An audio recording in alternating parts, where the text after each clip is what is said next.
नमस्कार।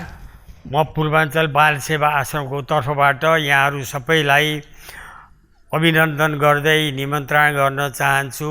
यो आश्रममा 2082 साल मङ्सिर 17 गतेदेखि 25 गतेसम्म हाम्रो बराहा क्षेत्रका योगेश गुरुबाट मुखारविन्दबाट प्रवचन हुन गइरहेको छ।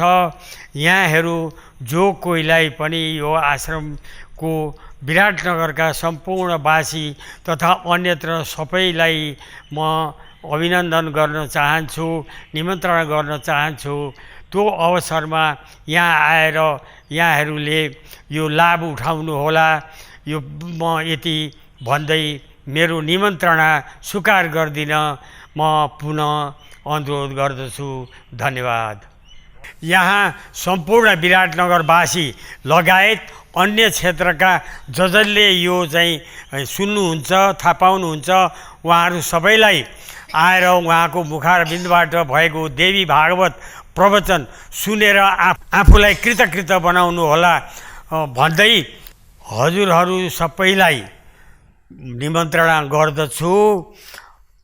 राधे राधे।